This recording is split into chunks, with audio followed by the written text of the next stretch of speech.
Good evening, everyone. My name is Brandon Daly. I'm the meteorology instructor here at Eastlake High School.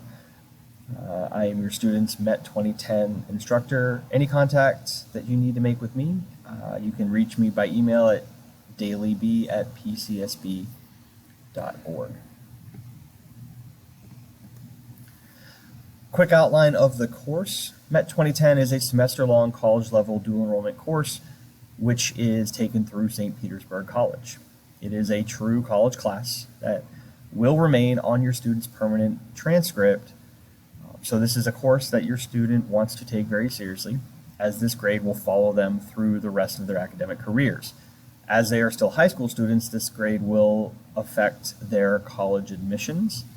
It will basically give them a college GPA before they get to college. Okay? The course itself offers an introductory look at the weather processes that we experience on the planet on a daily basis and their ties to climate, weather in the past, and long-term processes that are occurring, transpiring, changing throughout their lives and throughout the lives for generations after them. We're looking at the things that influence weather on a daily basis, and we're looking at everything from the smallest minutia of the formation of raindrops to large-scale systems that bring blizzards to entire regions of the country. We focus on everything from tornadoes, hurricanes, lightning, snowstorms, basic energy balances, why we have seasons, how to calculate or how to translate time zones to different parts of the world, looking at radar, looking at satellite, how to basically decode weather images and hopefully gain some skills that gives them the insight to what it takes to forecast the weather on a daily basis. So my hope is that your students will leave the class with a general understanding of the weather around them, a practical and useful school toolbox that will follow them or be with them for the rest of their lives. Specific information about the course. The course contains 8 units. Each unit is about 2 weeks in length. Their first test is tomorrow, Wednesday, Unit 1. Each unit ends with a test. The breakdown for the grades in the course, 40% of their total grade is quizzes and tests, 40% is homework and lab assignments, and 20% is their final exam. So at the end, 60% is test, 40% is assignments. The grades, their current grades for the course will be posted on Canvas, so if you're following them, you'll be able to see them on Canvas. I don't put them in Focus simply because it's a lot easier to not have to delete them all. Because this is a semester-long course, grades for the quarters are not posted on their report card. So when you get their first report card in October, if you still get them, you'll see an NG for this class on there. That's because that, just like a semester-long college course, you will only receive 1 grade at the end of the semester. So they will get a semester grade for this class that calculates into both their high school and their college GPAs.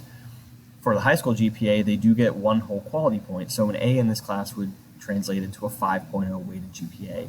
A B would translate to a 4.0 weighted GPA, and so forth. The grades for the course follow the standard Pinellas County Schools grading scale. So an 89.5 to a 100 is an A, 79.5 to 89.4 is a B, and so on and so forth. 59.5 is the minimum grade for a D. Some things to remember, especially if this is your student's first dual enrollment class. They are college students now. They are essentially enrolled at St. Petersburg College. They have to follow all the same student ethics codes, academic policies. They also have the same access that students have. They can use the St. Petersburg libraries. They can get IDs through the campus. They can get associated discounts with that as well. So they can get Amazon student discounts. They can get anything that associates them with their spcollege.edu email address. They're expected to be their own advocates. They're college students.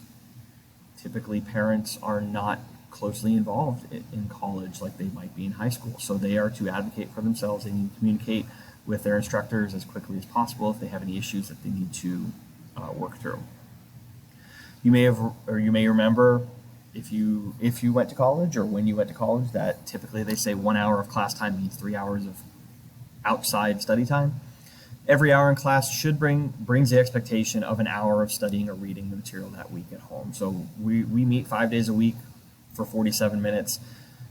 That's roughly equivalent to 4 days a week if you were taking it in college. Typically, this would be a 3-day-a-week class. So they do have some extra class time, and that's reflected in the amount of work they have or the amount of time they might have in class to get work done.